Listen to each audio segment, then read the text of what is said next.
Energy only flows from one form to another. God's Spirit is what makes you eternal.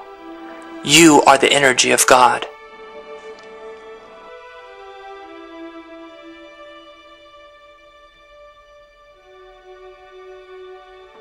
Although the familiar parent-child analogy may closely describe our relationship with God, our true connection with deity runs much deeper. Long before our physical births, our souls were organized from the Spirit of God. He organized our souls from His own self. That is why we are the children of God. That is why we were created in God's image. This image is a spiritual image. It is the core and true essence of what we are made of. Because we sprang from the Spirit of God, we are literally her offspring. When it is said that we were created in the image of God, this does not refer to some three-dimensional human image, as some would assume. Those who mistakenly assume this have failed to trace the manifestations of God deep enough to their original source. God, in her eternal essence, existed before all of creation, before all of time and space, and forms and shapes. The image of God lies embedded within the fabric of all creation and is not just something singularly unique to humans. The image of God refers to the universal energy and spirit from which the manifested universe is composed.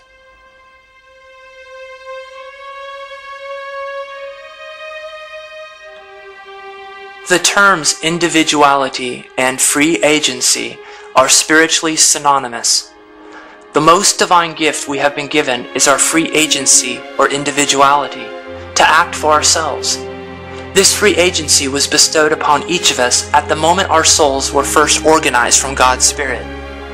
God literally gave parts of herself free agency, or the illusion of individuality, so that parts of Himself could leave the oneness of the absolute realm and enter to experience the relative realms of creation.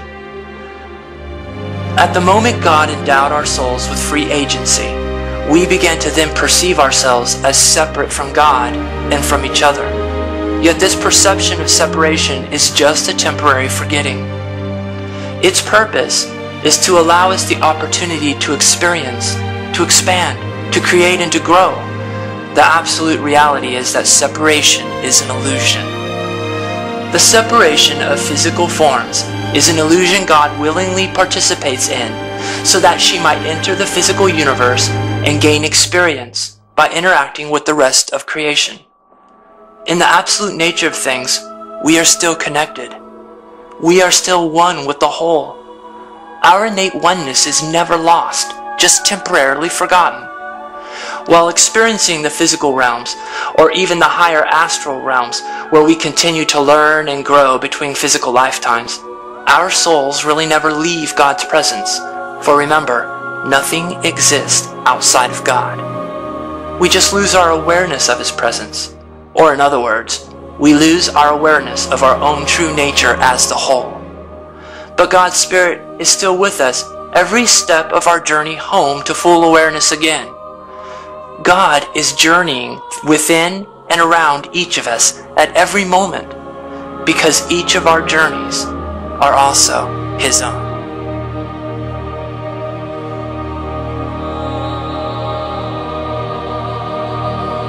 Free agency, or our sense of individuality, is the greatest gift that God has given to His offspring.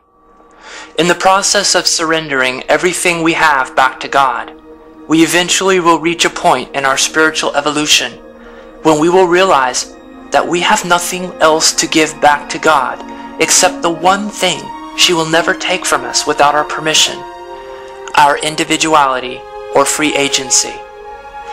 Giving God back our free agency is the final gift we can give her. It is our ultimate act of love for God. When each soul eventually relinquishes to God its free agency, the veil of separation, its illusion, will then be lifted, and we will each penetrate the ultimate reality. We will then remember again the highest, deepest, most sacred realization that we are Him. God is our true self.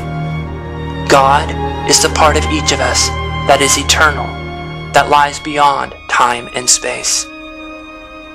It is at that point when we will all understand what Jesus was trying to describe in his great intercessory prayer given in the book of John. We will truly know what it means to be one with the Father and to inherit all the Father hath.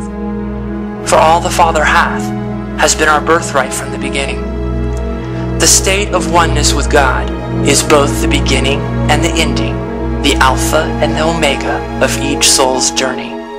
Life is one eternal round.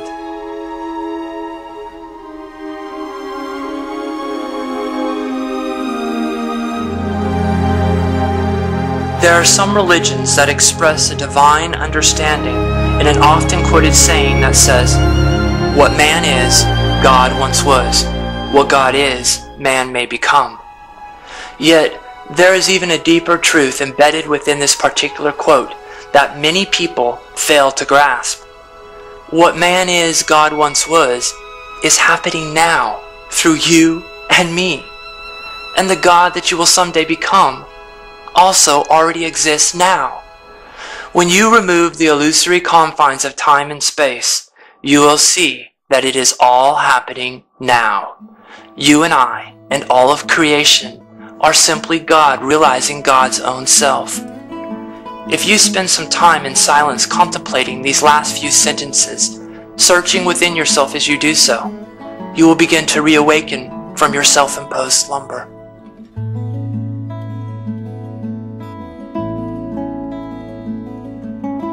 At one point during your soul's journey toward enlightenment, you will become acutely aware that everything you have been doing to others, you have been literally doing to another part of your own self, which is God.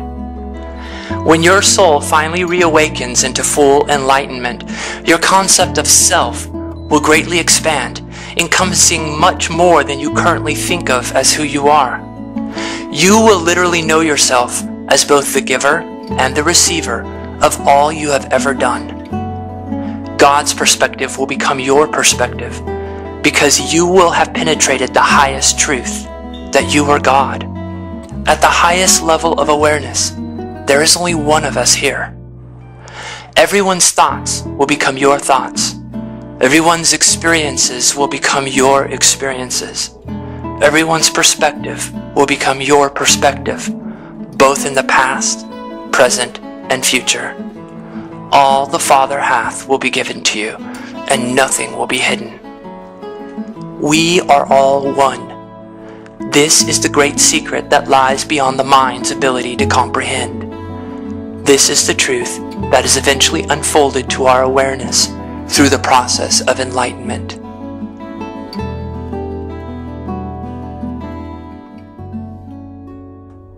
Reaching a state of enlightenment does not mean that you suddenly burst into a ball of light, or that you are translated, as some religions call it, or that you are mysteriously swooped away on a chariot of fire. Nor does enlightenment mean that you miraculously become something besides what you always have been. Rather, enlightenment is a true remembrance of the whole self beyond time and space. It is remembering that the same essence which vibrates as your body and your soul also vibrates throughout all of creation. Enlightenment is knowing and experiencing this essence as your true self. It is becoming fully aware of God as being both within you and all around you. Enlightenment is the opposite of ignorance, yet both are two aspects of the same thing.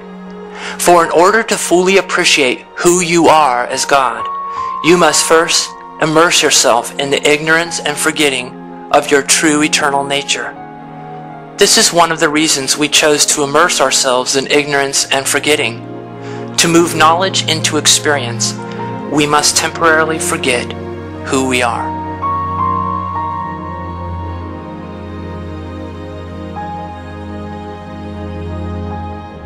It is every soul's eventual destiny to fully reach a complete state of enlightenment.